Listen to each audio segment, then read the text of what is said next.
사랑하는 행복한 교회 성도 여러분, 이 영상을 보시는 하나님 나라의 귀한 자녀 여러분, 오늘은 2022년 11월 15일 화요일입니다. 오늘 매일 성경 본문에서는 2장에서는 느부갓네살의 꿈을 해석해 주었던 다니엘이 여기서는 꿈에서 세 개의 서로 관련된 환상을 봅니다. 첫 번째는 바다에서 나오는 네 짐승의 환상이고, 두 번째는 옛적부터 항상 계신 이가 왕자에 앉아 바다에서 나온 네 짐승, 특히 네 번째 짐승을 심판하시는 환상이고, 세 번째는 인자 같은 이가 구름과 함께 옛적부터 항상 계신 이에게로 나오는 환상입니다. 오늘 본문을 나누어 보겠습니다. 7장 1절 이야기의 도입부, 2절부터 8절 바다에서 나온 네 짐승, 네 짐승의 출현, 사자 같은 첫째 짐승, 곰과 같은 둘째 짐승, 표범 같은 셋째 짐승, 10뿔을 가진 넷째 짐승, 사람의 눈과 입을 가진 뿔, 9절부터 10절 옛적부터 항상 계시니, 11절부터 12절 짐승들의 심판, 네 번째 짐승의 멸망, 생전을 보존하는 처음 새 짐승, 13절부터 14절 인자 같으니, 옛적부터 항상 계신 이에게 나오는 인자 같으니, 인자 같은 이에게 주어지는 권세와 영광과 나라. 오늘 본문 다니엘 7장 1절부터 14절 말씀을 듣고 다시 오겠습니다.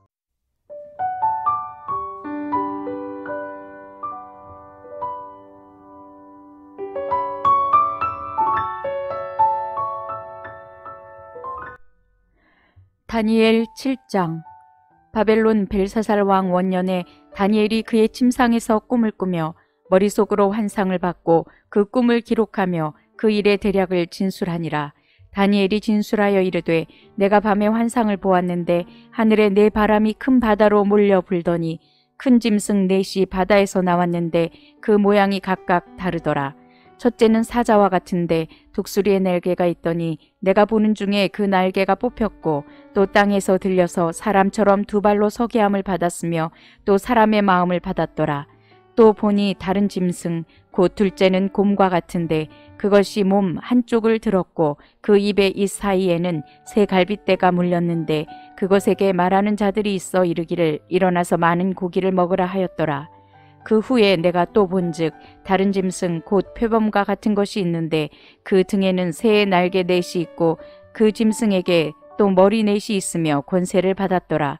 내가 밤 환상 가운데 그 다음에 본 넷째 짐승은 무섭고 놀라우며 또 매우 강하며 또 쇠로 된 큰 이가 있어서 먹고 부서뜨리고 그 나머지를 발로 밟았으며 이 짐승은 전의 모든 짐승과 다르고 또 10뿔이 있더라.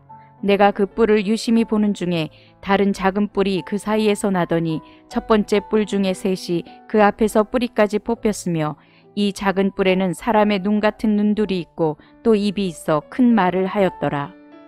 내가 보니 왕자가 놓이고 옛적부터 항상 계신 이가 좌정하셨는데 그의 옷은 희기가 눈 같고 그의 머리털은 깨끗한 양의 털 같고 그의 보좌는 불꽃이요 그의 바퀴는 타오르는 불이며 불이 강처럼 흘러 그의 앞에서 나오며 그를 섬기는 자는 천천히요 그 앞에서 모시어 선 자는 만만이며 심판을 베푸는데 책들이 펴 놓였더라.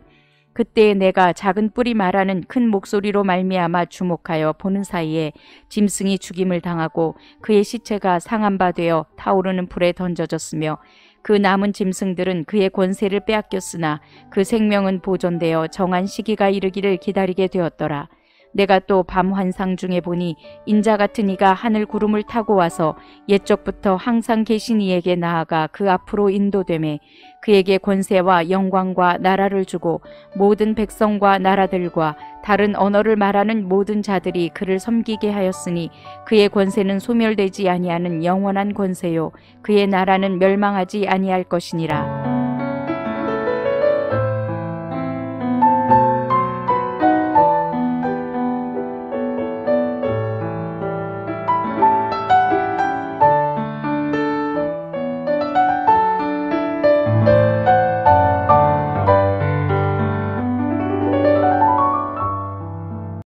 부터 다니엘의 역할이 바뀝니다.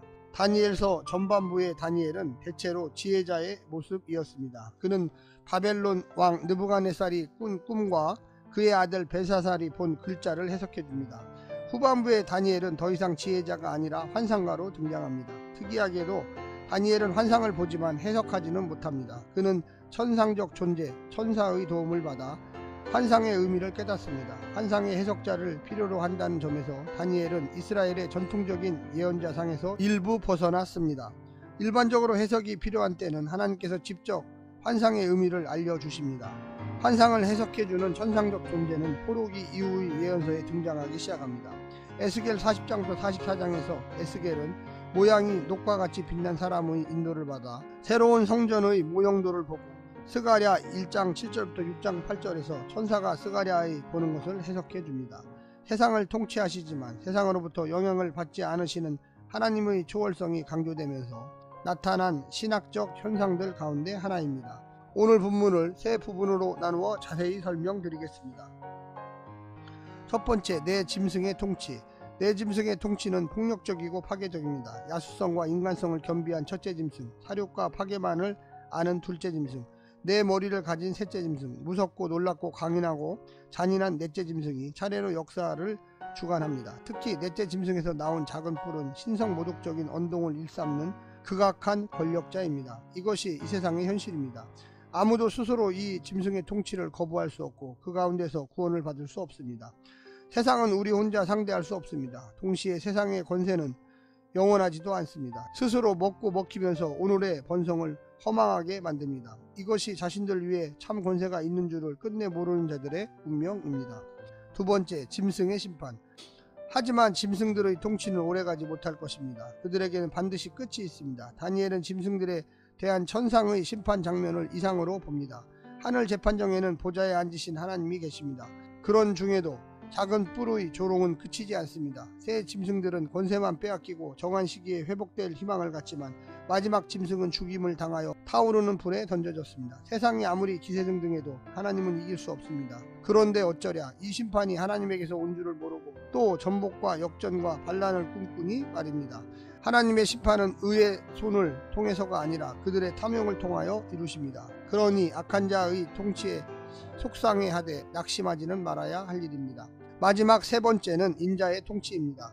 인자는 약해 보입니다. 하지만 영원한 왕국의 통치권은 땅의 짐승들이 아니라 그 인자 같은 이에게 주어집니다. 그가 모든 백성과 나라와 다른 언어를 가진 만민을 지배하고 통치합니다.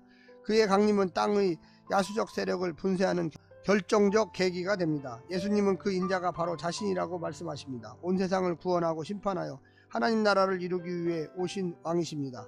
인간이 그 어떤 세상을 이룬 옛적부터 항상 계신 이의 나라를 대체할 수는 없는 노릇입니다. 멸망한 적도 없고 멸망하지도 않을 나라가 창조 때부터 서 있습니다.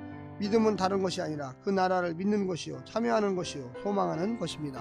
사랑하는 성도 여러분, 오늘 말씀을 통하여 영원한 하나님 나라, 늘 함께 계시니 늘 옛적부터 계시니의 그 놀라운 축복과 은혜를 우리 성도들이 받기를 원합니다. 오늘도 승리하십시오. 샬롬.